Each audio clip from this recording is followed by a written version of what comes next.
There was a time in the era of great chaos when the Earth and the Moon were at war with each other.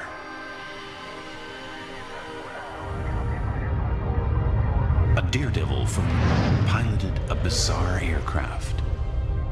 It was feared, and because of its shape, called Einhander.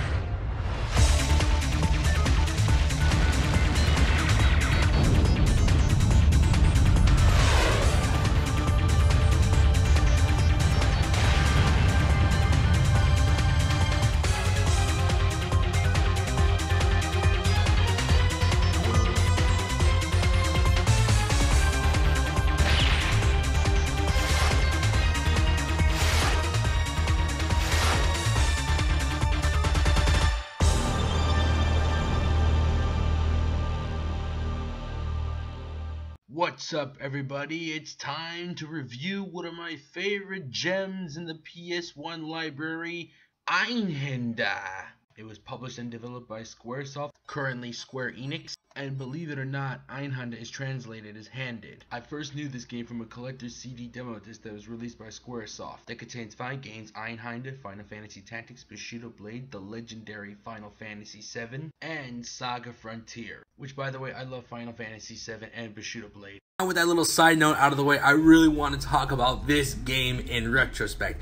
It was 1999, early 1999, exactly 20 years ago, and I was visiting my cousin's house almost every weekend so I could play video games with him. Like, he has both the Nintendo 64 and the PlayStation, and the coolest part, he has like 2 controllers for each said console. So that out of the way, I was scrolling down to some PS1 games that I wanted to play with, and I first discovered the said demo disc that I mentioned earlier, and I was scrolling down, and there were 5 games, and it was like, ooh, Einhander, and I was looking at the ship, I was like, whoa, that looks awesome, and I wanted to check it out. And when I first popped into there, I was just blown away of how cool it was. The 3D graphics, specifically 2.5D graphics, where you gone from 3D dimensional but you still have the 2D gameplay. Kick-ass techno music that fits perfectly within the futuristic theme of the said game. It's an awesome game, but sadly it was a demo disc. I wanted to get more out of it, but you could only get the first level. And I was just bummed out that they didn't even have the game in stores. His friends didn't even have the said game. I was blown away. Until now, I finally played the full game on an emulator. Start the review by starting out the story itself. Now, the plot takes place in a fictional future during a war between the Earth colony Sodom and the Moon colony Selene. The first Moon War resulted in the destruction of most of the Earth's surface and the creation of a totalitarian regime on the planet. The game recounted the events of the Second Moon War, in which the Moon attacks the Earth again for natural resources. Selene's tactics consisting of sending one-man fighter spacecraft called Einhander on kamikaze missions to cause much damage as possible on the planet after being destroyed. The player takes place on the role of one of these pilots attacking the Earth capital city. The game's graphics are in a 2.5D that is a 3D with occasional shifting of camera angles, but with the player's movement restricting of a 2-dimensional plate. Pre-rendered full-motion videos are used to illustrate pivotal scenes between stages with the dialogue in the background, which is one of my favorite aspects of this game. Talk about the gameplay. Now, the controller is very simple. It's very easy to use, to get familiar with time, and it's make it easier to pick it up and play. The Einhander ship is equipped with a machine gun and with a weapon multitasker with 12 different weapons to use. Machine guns, bomb cannons, hell, even a lightsaber.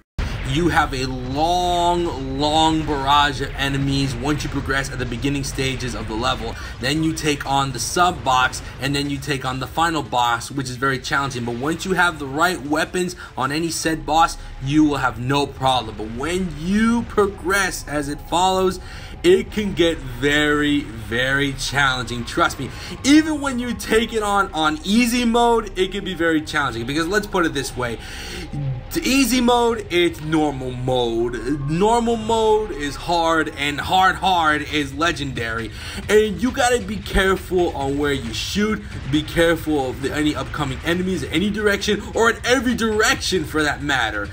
Yep, you have to be very aware of your surroundings, otherwise you will be blasted. This part, for an example, where I'm supposed to shut down this enemy drone machine, you have to watch out of the robotic arm, the other drones, or hell, even you crash right in front of it. So again, you have to be very aware of your surroundings once you take on a barrage of enemies on a certain part of a level. And make sure you bring lots of ammunition as well when you're prepared for it. And let me tell you, there's a lot of barrage of weapons, a barrage of drones, a barrage of a giant ship as the sub-boss, a bunch of missiles. It just would drive you crazy. It's like an endurance test for your mind and your emotions and how you play it. It is a test to the shit. Now here's the tip. Once you made it to the 4th boss level, let me tell you, he can go from forwards, he can go from backwards, he can shoot you from front to back. So I suggest you get the grenade launcher and the spreader shotgun. These are perfect when you can take on this level. And also the lightsaber, let me tell you, it works every time. So once you take on level bosses, whenever you need a certain weapon to use your strategy or use them all to get everything you got to take it down, let me tell you, it works every time. You just gotta have the said reflexes to take them on at any occasion. And let me tell you, once you beat it, it feels so satisfying. Look at him right there. Alright, you stupid idiot. You're going down to the scrapyard. Then later on, you're greeted with this cool FMV cutscene where the Einhander follows the rocket up all the way into the air, and you have to take down 2 rocket boosters. I'm not gonna lie to you, 2 rocket boosters, and you're greeted on with this awesome in-game cutscene, and you have to take down the rocket boosters within 2 minutes. Once you finally beat them down, and not only you go all the way up, you go all the way up past the stratosphere, and then you gotta take on this final boss, and let me tell you, it was an endurance test. Let me tell you by experience, this is a boss that you cannot mess around. You gotta beat laser discs, you gotta take down missiles that are flying you in every direction, and after you finally beat it, you got this amazing cutscene, amazing FMV cutscene, and then you gotta finish the final level 1 month later. And I'm just gonna stop right here. I'm not gonna give you any spoilers, so I'm gonna give you my final thoughts on this.